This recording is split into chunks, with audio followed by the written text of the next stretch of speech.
Good morning, guys. So this is gonna just be picking up right where I left off on the last video. It is Tuesday today. It's hard to keep track of the days when you don't have a regular job. So like I was mentioning at the end of the last video, in this video I'm going to be focusing on getting the walls put up for the bathroom, which is that area right there behind me, building the stairs, working on the loft, and of course finishing out the siding all the way around the Ohana. I still have not gotten the additional 10 sheets of siding, so I will be making a run to Home Depot because I also need to get the 2x8 material for the loft. I have the stuff for the stairs. I have some 2x12s left over from when we were doing the platform build. So now my dogs are barking at someone. So as I was saying, I have some material left over that I can use for the stairs, which is 2x12 material. I think I'm going to do that. It's going to be similar to the stairs that I built, out here. Similar style. Of course, they'll be more dressed up than just raw wood. And then I want to work on getting that back wall done, the upper wall, and then also the wall up here on the main beam, so that I can start getting the roof rafters on that side of the Ohana put in. So if this is the first video that you're watching, this is going to be part 6. I think this is going to be part 6. So go back and watch the build from the beginning, from when this was just raw land covered in strawberry guava, and we had the excavation done and we built the pad and had material brought in. So go back and watch from the beginning for the whole build. So if you've been following along, then thanks for watching, thanks for tuning in, and let's get to work. All right, so the first thing I'm going to be working on is getting this pocket door built, which is basically going to be this front wall. So the pocket door will be, here and then slide into the wall that way. This bathroom is 5 foot by 10 foot, which is a normal size bathroom. It's the same size as the bathroom in our house. I mean, not like, a big master suite bathroom or anything like that, but it'll be more than enough for the Ohana. Basically the end over there will be the shower. There will be a toilet here.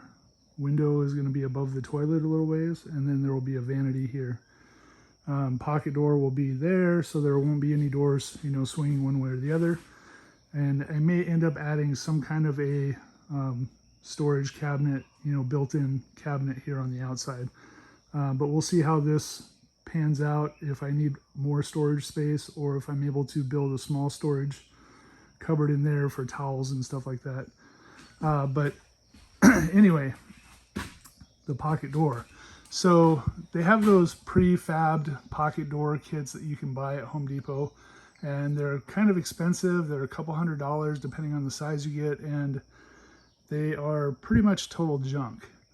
So this company here, Johnson Hardware, they make all these different pocket door kits, and these are actually pretty nice hardware. They're very smooth, they're easy to install. The kits come with everything you need in them to do the pocket door. So this is what I'm going to be using. This is a 60-inch kit, this is a 72-inch kit. You can see right there. And I did that because my wall here is essentially going to be about 60 inches or so, maybe slightly bigger, because I'm going to build this wall out and then this wall is going to meet it, rather than having this wall and then that wall meet it. So it'll make sense once I start doing it. So to start, I have these 2x3s, which are these ones here. And what I'm going to be doing is taking them up to the shop on the table saw, and I'm going to cut these down so that they're the same width as this rail kit, or as the rail. And what that is going to do is it's going to be the backing basically against this wall, the top and then against this side. And then 2x4s will get screwed into it. So this wall will probably end up being slightly bigger than a standard, 2x4 wall, which is roughly like 4.5 inches by the time you have drywall and everything on it. So that's going to be my first thing. All right, so getting started on this pocket door wall. Essentially what I did is I took the 2x3, which is in here.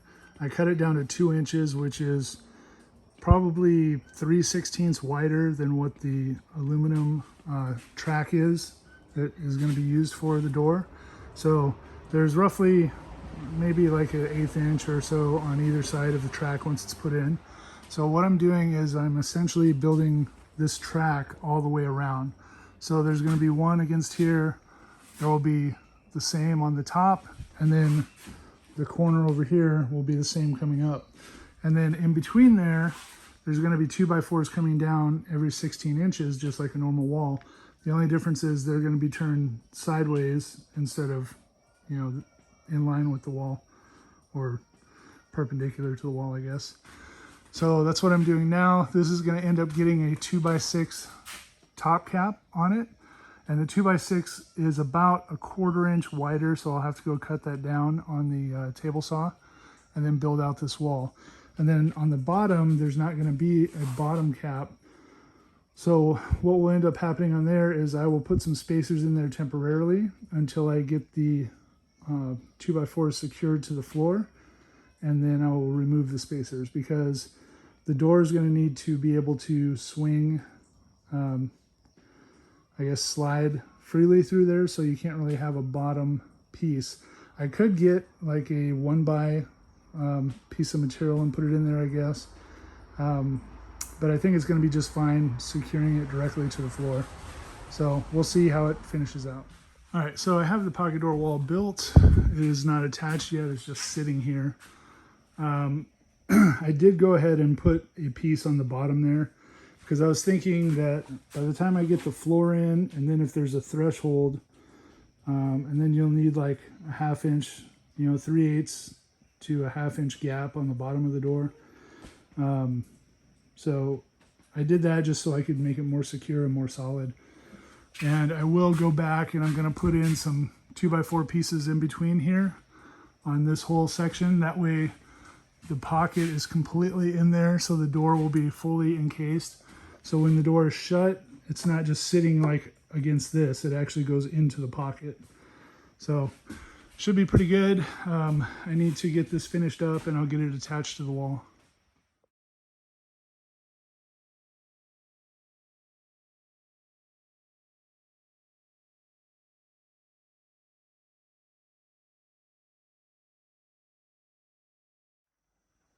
And with that, the bathroom and kitchen are starting to take shape.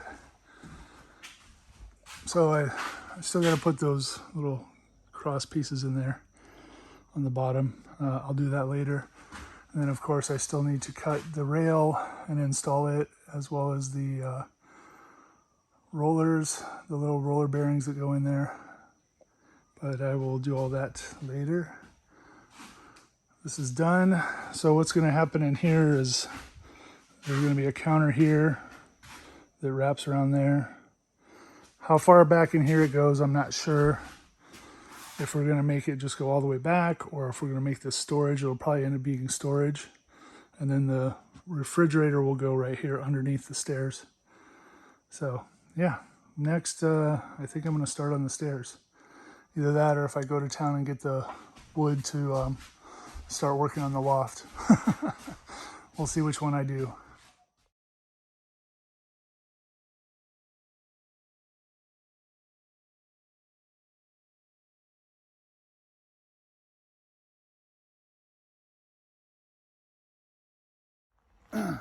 All right, well, you saw in that time lapse, I got this wall finished up, and I also got the first 3 panels on the back wall here all done. So that's all the siding that I have right now. I'm going to need an additional 4 pieces to finish out this wall, and then that'll be all the siding all the way around, minus the one piece that's going to go where the doorway is, because that piece still has to be put on, and then I got to cut its shape. So now I'm going to head inside. Safety glasses. Now I'm going to head inside and get started on the joists, floor joists for the loft. Yeah. All right, so I'm getting ready to put the hangers on this beam. So this is a 4x8 beam, which is going to be the main support for the floor joists for the loft on this end. They will cross over the bathroom wall, and then they will sit on the exterior wall up there. So when I do hangers like this, I like to make a jig, which is what this is. So I get whatever size the board is that I'm using. In this case is a 2x8, and I just nail the 2x6 on the top of it so that there's a lip on the back. And then basically what I can do is I can set this in place right on my line. I clamp it, and then I bring my bracket in, I screw one side down, I clamp this, screw the other side down, and then the board's ready to go into place. So I'm gonna go ahead and get all these hangers put on, and then we'll start putting the boards on. All right, all the hangers are up, and on this side as well. And then I just added one, even though I had this already nailed in, I still put a hanger on it. So the cutoffs from this side will go to this side here, and then we'll have a few extras. So there's gonna be 7 joists that go across all the way. So let me get those cut and start putting them up.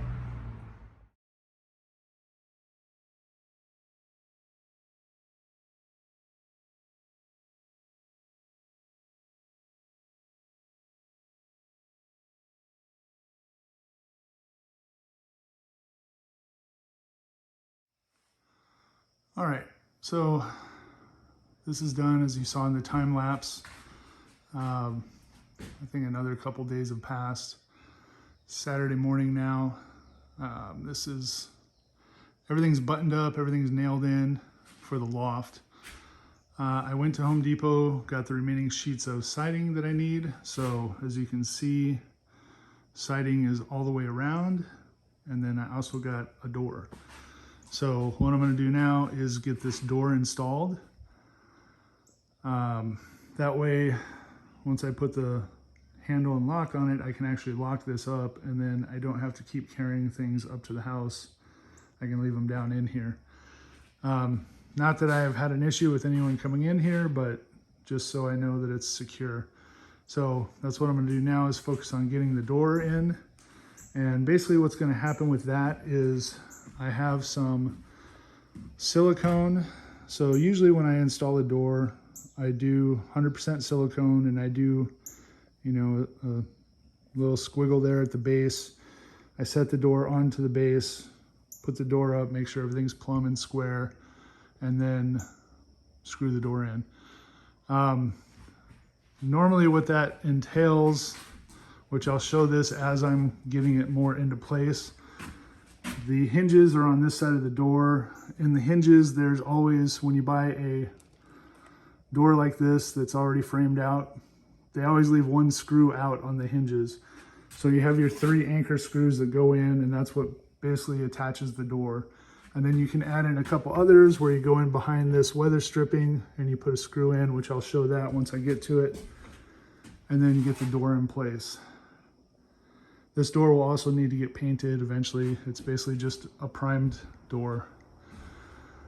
And then one other thing, which you guys know I always point out my mistakes. This wall was racked a little bit. So I tried to test fit the door in here, because basically I made this opening the exact opening that I needed for the rough opening of the door. But I didn't realize that this wall was basically racked this way a little bit. So the top corner is very tight, and then the bottom is open. So what I'm gonna need to do is to trim a little bit off this top corner, like maybe an 1/8 inch to 3/16, so that the door fits in there nicely, and then I'll get the door mounted. So I'm gonna take care of that, and then I'll be back. And just like that, the door's installed. So you can see there's a bit of a gap there. That'll get covered by trim though, compared to the top. So that was the racking that I was talking about. So this side is totally done. Just working on putting the doorknob and the lock in now. And then this place will be somewhat secure. So some heavy rain last night. Of course, I'm still getting some water in here. That's gonna continue until I can get this half built and get the other part of the roof up. It's just too hard to keep the tarp, flat and straight and direct the water off. As far as the door, what I was talking about before, there's always one screw that's empty here. So when you get your door plumbed up, that's how you screw it in. Then on this side, you use shims, and then you do your screw. If you just pull this weather strip back, if I can grab it, and you just do your screw behind there so then you don't really see it. Yeah. Okay, so the next thing I'm gonna get started on is gonna be these stairs. And what I'm picturing, I guess, for this, I have some leftover 2x12 material that was initially for the platform build. So I'm going to be using 2x12s. And what I'm going to do is I'm going to have one full 2x12 going against the wall, and then a 2x12 with the stair cutouts on it. And then I'm going to have a mirror of that on this side. So there will be a full 2x12, then the stair cutouts inside of that, and then the 2x12 pieces will be going across for the stairs themselves. And I'm gonna look at it. I'm not sure if I'm gonna need to add a center stringer, because by the time it gets built up, I think it will be narrow enough that the 2x12 itself will be strong enough. If anything, I may add a center, like a piece of 2x4 or something in the center, just to give it strength that way. And then also I'm going to be sanding all of this 2x12 material down and whitewashing it. So the stairs will essentially be finished, I guess, if that makes sense. And I think what I'm gonna try and do for now is the bottom step is probably gonna extend just past here, and then whatever it ends up being going up. So that's what I have to figure out still. But the first step is going to be getting one of these side pieces cut, getting it up on the wall temporarily so that I can map out the steps themselves. All right, so I'm starting to map out these stairs, and since this is going to be a completely custom set of stairs, it's not going to be your standard run and rise. Since this will end up being slightly steeper than a traditional set of stairs, the way that I did this, which I don't know if this is the right way or not, this is just the way that makes sense to me. I know there's calculators and stuff you can use to figure this out as well, but I'm visual and I like to see what I'm doing. So basically what I did, this will end up being the top step, which is basically the landing, at the top of the stairs. So the next step is going to be here. And then what I did was I measured 10 inches out. So that's the run of the tread. And then the rise is the distance between the treads, which rises up, obviously. So I measured 10 inches out. I think 9.5 is the minimum it has to be, for a normal tread. So I did 10, that's pretty much the standard. I put my chalk line right at the corner of that. I ran it down here to the corner here. And basically that gave me my angle of the stairs. So then what I did is I took a scrap piece of 2x12, I screwed it to the beams right on the line, and then I used my level, if that's showing up, to mark a horizontal line across the bottom. So that's basically my floor. So now what I'm going to do is I'm going to cut this and then use that as a template to cut my long 2x12, which is one of the pieces I brought down from up at the shop. That'll give me my bottom, and then from there I basically just have to measure the distance from this point, if it'll focus, where the chalk line meets that 10-inch line. I just have to measure that, and then that'll give me my cut point for the top. And then I'll be able to cut this step out, and then the back will go behind this, and then that's how it will be attached. I mean, it'll be attached to the wall, but it'll also have screws coming in from this direction. So I'm gonna get a little bit further on this, and I'll show you my progress. All right, so I got the angle cut on this piece. I put it back on the wall, got my measurement from the tip of that to where those two lines meet. I took that off, I brought it over here. I marked my line, which you can see right there. I took my measurement, which came out to be 10 feet and 1/2 inch. I came up here and I did my mark, which is right there. I took that cut off piece and I put it on here again. I traced my line because the angle is going to be the same on the top as the bottom. I measured in 11 3/8, which is the size of the 10-inch run, and then the basically 1 5/8 thickness of the 2x material. And then this part here will go behind that so that it can be screwed in. So it'll get cut here, which will be level with the loft floor. This part will go behind the top step, and then this will be the top step of the new stairs. Hopefully that all makes sense. So I'm gonna get this piece cut out, get it on the wall so that I can map out the rest of the steps. And then this will become my template, and I'll essentially need to cut one more set of steps and then 2 side pieces, which I can use the same piece for before I cut the steps out. All right, so I have the piece on here and I have it all mapped out for the stairs. I don't know if these pencil marks are showing up too good. I guess if I get a little closer, you can see them. So after looking at this and kind of reevaluating, I think I'm gonna have to do it a different way. So basically what I'm gonna do now is I'm going to attach my 2x12s to this on the inside, and then there will be a vertical piece that goes underneath it for support, and then it'll attach to the next step. So that'll give me my closeout for my steps all the way down.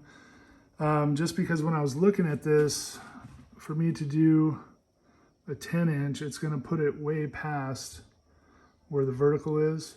So trying to do it traditionally would just look really weird. So by keeping it inside this rail, doing them this way, it'll look more like loft stairs, I guess, but it'll still be closed out in the back, so you won't be able to see through the staircase. That was something I wasn't sure if we were going to be able to do and keep that aesthetic, but it really kind of helps us out because then this space can be used as storage, you know, rather than if you could see through the steps, it would kind of have to stay open or something else would have to be done in there. So at this point, I can take this up to my shop and continue work on these up there. All right, so I took a little break from the stairs to get the pocket door finished up. So as you can see, I have all of the spacing pieces in there now all the way around on both sides. The only thing is this piece right here. I didn't actually screw this one in yet, just in case I need to take it off for access when I actually put the door on.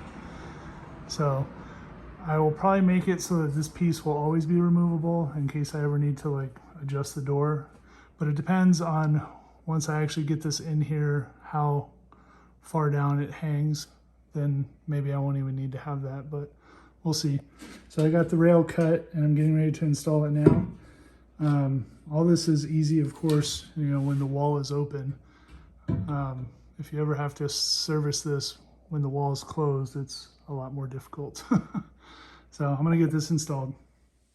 All right, so I'm up in the shop and I'm working on these, the side pieces for the stairs. And this part here is finished. So it's sanded and it's whitewashed. If you can kind of see, this was the finish that my wife wanted to do on here. And so I did this little section just to let her look at it and see if that's what she actually wanted. And she said yes.